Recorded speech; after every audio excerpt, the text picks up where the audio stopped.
Hey, it's been ages since I uploaded a video. I thought, why not make a quick video, let you know what's going on with me, what's new, what I'm doing, and also give you some teaching tips.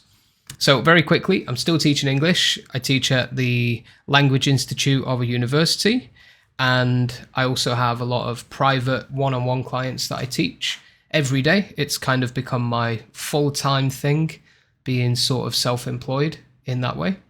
And I love it.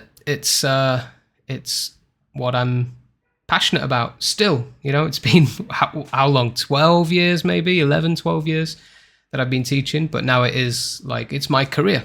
So that's what I'm doing. I'm still teaching. Maybe some of you who followed me from before are still teaching as well, and you're trying to modernize your methods. So I want to give you a bit of help with that to start off. So there are lots of things you can use online. I'm going to give you three of the resources that I use all the time. And these are free resources, but they do have subscription options. But this isn't a sponsored video or anything like that. Okay. So the first one, I've been using this for a long time. This is called Linguahouse. They have really good lessons. There's a Spanish version as well, English and Spanish version. I do have a subscription here. And what I like about Linguahouse is that there are actually courses that you can follow. So I'm going through a few courses with a few different students. I'm going through the business English one. The main page and the courses, it's a little disorganized, to be honest. And there's also another little thing that I kind of fell out of love with a little using Linguahouse, which I'll mention. But I've been using the English for Business course, but it's a lower level. It's a bit harder to find. Let's see if we can find it here. See, there's all these high level ones. But yeah, maybe with 5 or 6, maybe even more different students. I've been using this one. You can see there are lots of different materials that are available, different courses. Sometimes some of the lessons, they might bleed into different courses, like maybe the third lesson of the second unit of an English for Business course might be the same as an English for Healthcare course for some reason, because they're some of them are quite general. This is the one that I've been using most. English for Business A2 to B1. That's the level that a lot of new students of mine tend to start off with. It's a big course. It's got 7 units or 7 parts, and I'll show you. Let's have a look at the eating out one. I like that one. So when you go to the lesson, you can download the worksheet in American English or British English, and some things do change there. Particularly the audios can change as well, which I think is pretty cool. You can download, you can teach it online. I haven't messed about with that feature much. I prefer to have it in PDF format, just in case, the internet's not working too well. But it's great, and it's got some audio as well with transcripts, so you can share your screen with your students and share your audio at the same time. Have this maybe in a different window so they can't see the transcript. And then you just play it. Let's have a quick listen. So what do you think you'll have to eat? I know you said the barbecue is good, and it does look fantastic. But I see they also have a curry here. Yes, they do. It's really good. So, I don't know if there was an echo there at the beginning, but you can tell it's pretty good. Pretty good audio, nice different situations with different lessons. They have these tags as well. This is a silver lesson plan, so you might need to get a subscription for that one, but they do have a lot of free ones available that you can use. There was something else I wanted to show you about this. Yeah, what I love about these courses is that they often have a review at the end, which is great, because with these reviews, I often maintain a spreadsheet and show the student their progress over time, and you can see how that looks. And this covers everything that was in the first unit, and then there's another review for the second unit. So it's just quite comprehensive, and it means you don't have to do too much work. However, one thing that I started to fall out of love with a little bit was the format. If we take a look at this one, it's almost become really predictable now.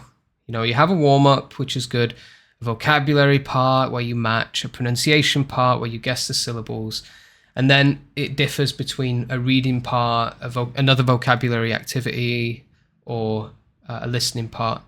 And by now, a lot of my students, I can feel in the class that they're starting to get a bit bored of the routine of it, right?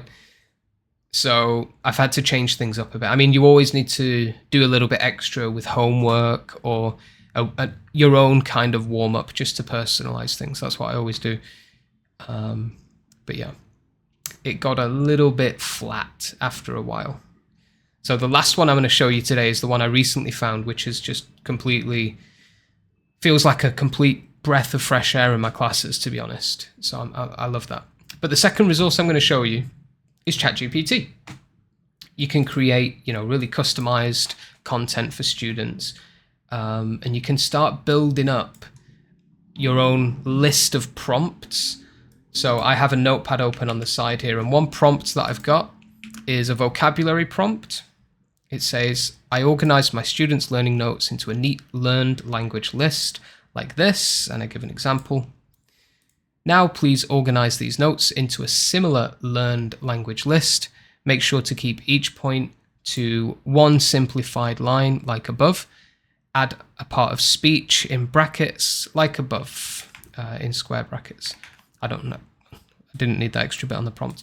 But then all I need to do is just paste that in and then write a word. Let's say the student didn't understand. What's a word that a student didn't understand today? Toe, right? Toe. So I just write the word toe and maybe write a car. And it will give me the word with a little emoji, the part of speech, and a clear, simple definition, which I like. And then, I can build them into the material, and eventually, this is a class from today. Eventually, your notes start looking really neat. Obviously, there's a lot of extra work going on here in Google Docs and, creating the sentences with the student, adding pictures and things like that. But it helps me kind of organize my work and make my process a lot more fluent or a lot more fluid and efficient. So ChatGPT is great for stuff like that. I also sometimes use it for other things in class. Here's another prompt I've got. I don't pay for ChatGPT, by the way. Give me a list of 20 ice-breaking questions related to, and then I have topic here. So let's say a student recently went to Japan, right? So traveling to Japan. Also provide some useful phrases or expressions and vocabulary that can be used to start each one, such as below. Again, I gave an example.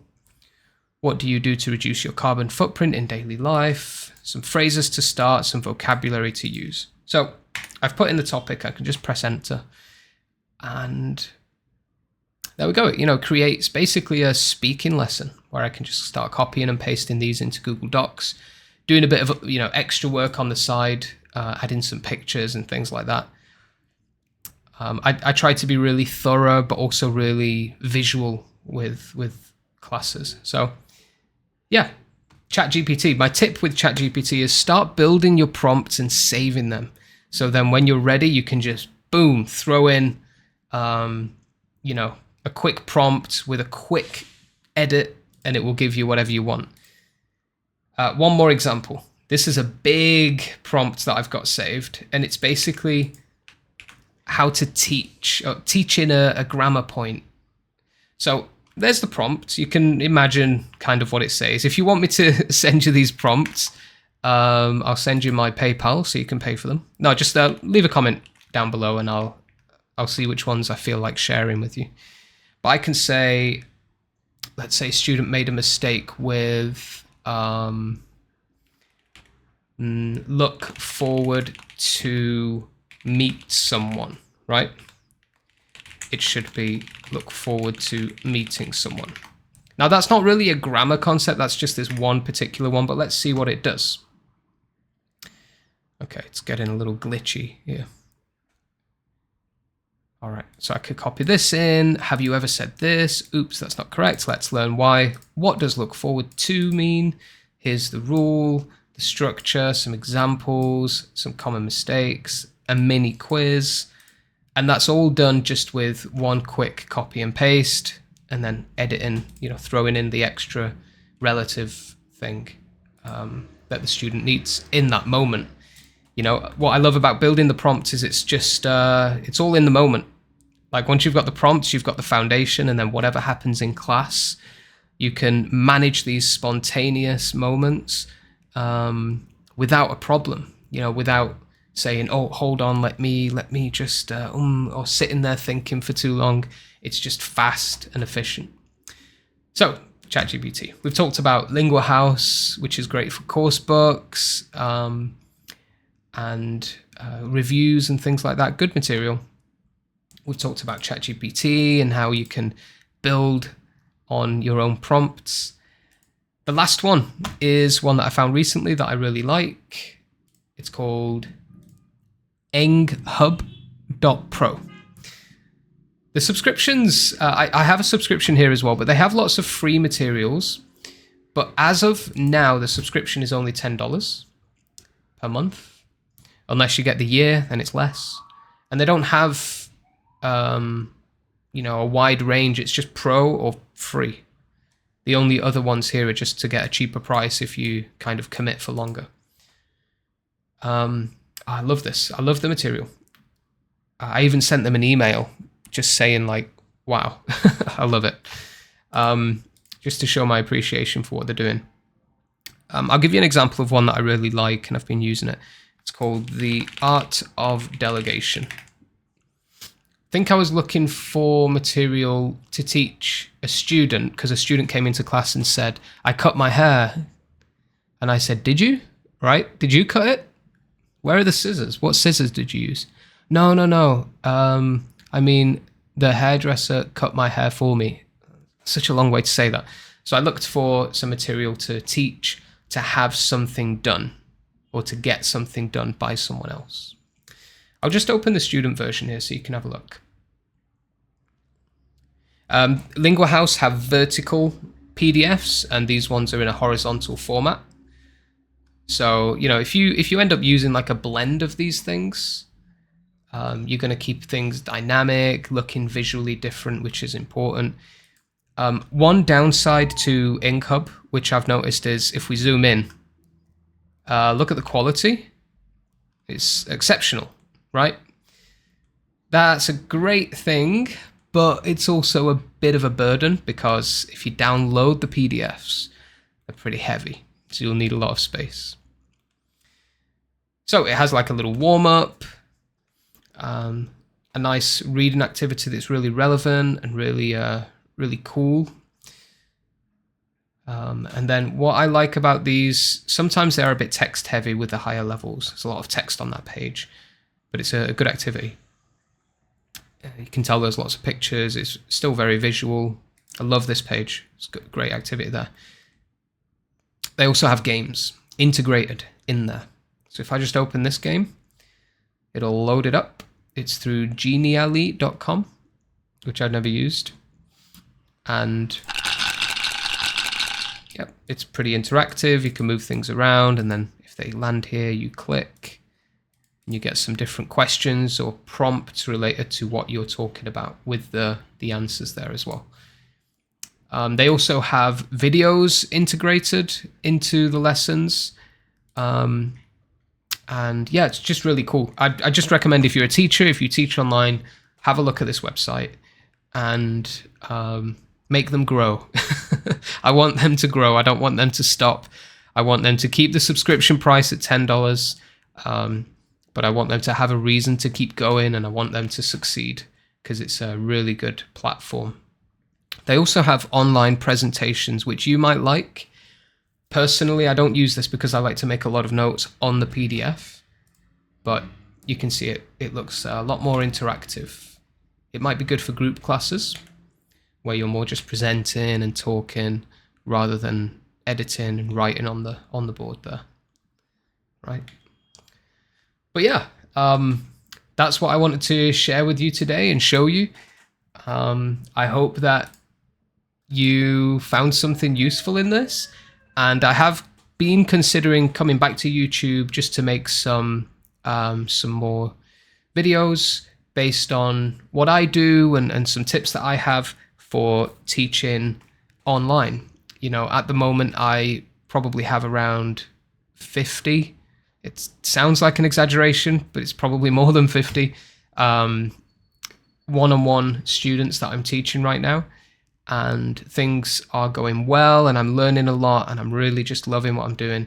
So if you are someone who would like to see more of what I do and how to do it, then let me know, because I'd be up for making more videos and reviving the YouTube channel, so to speak. But that's it. Thanks for tuning in, and leave a comment. Let me know what you want to see. Let me know what you think. Subscribe. You know, if I see some numbers, then I know that people want stuff. All right. See you later. Cheers.